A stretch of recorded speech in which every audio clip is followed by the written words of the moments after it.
Hi friends, மணி harvester. இப்போ பார்த்தீங்கன்னா நம்ம அலங்கநல்லூரில் இருக்குன்னு சொல்லியிருந்தோம்ல. இப்போ பார்த்தீங்கன்னா மழை வந்து ஒரு நைட்டு தாங்க பேஞ்சுது. ஒரு நைட்டில் சரியான மழை.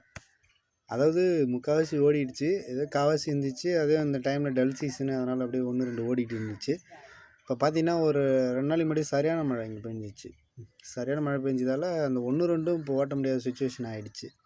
அதாவது இந்த சைடில் வந்து அதிகபட்சம் இந்த 4 வீலர் விரும்ப மாட்டாங்க, பெல்ட் வண்டி தான் வச்சு ஓட்டுவாங்க.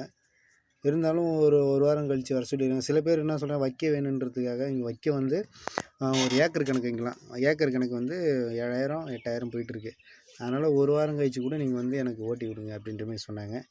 அதனால் நீ நம்ம ஊருக்கு கிளம்புறோம். நீங்களே பாருங்கள், வண்டி ஸ்டாண்டில் நிறுத்திட்டு கட்டெல்லாம் கொஞ்சம் நிறுத்திட்டு இப்படி அதாவது வெளியில் போகிற மாதிரி இருந்தால் ஒயரு அந்த மாதிரி எல்லாம் கொஞ்சம் ஆஃப் பண்ணிவிட்டு, ரெண்டாவது எல்லாத்தையும் ஸ்டெடியாக ஒரு இடத்துல நிற்க வச்சுட்டு எங்கேயா இருந்தாலும் ஊருக்கு போகிற மாதிரி. ஏன்னா அந்த மாதிரி இந்த சைடில் இந்த மதுரை சைட்லேருந்து நிறைய பேர் இந்த மாதிரி வண்டி நிறுத்திட்டு போயிட்டு கொஞ்சம் பேட்ரி கட்டிட்டு போகிறது, செட்டு கட்டிட்டு போகிறது, அந்த மாதிரி ப்ராப்ளம் இருக்குது.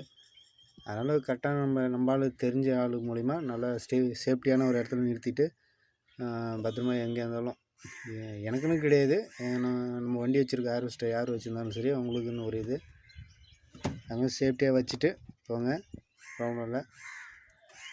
திரும்ப ஒரு 2 3 நாள் கழித்து ரிட்டன் வருவோம். வந்துட்டு எனக்கு கொஞ்சம் ஓட்டிட்டு நெக்ஸ்ட்டு வேறு ஏரியாவில் ஃபீல்டு இருக்குது, ஆனால் பச்சையாக இருக்குது. அது ஒரு 10 நாள் ஆகும்னு சொல்லியிருக்காங்க. அதனால் நம்ம ஊருக்கு போயிட்டு வரதுக்குள்ளே அது விளைஞ்சிரும். பார்த்து அப்படியே நீட்டாக ஓட்டிக்கலாம்.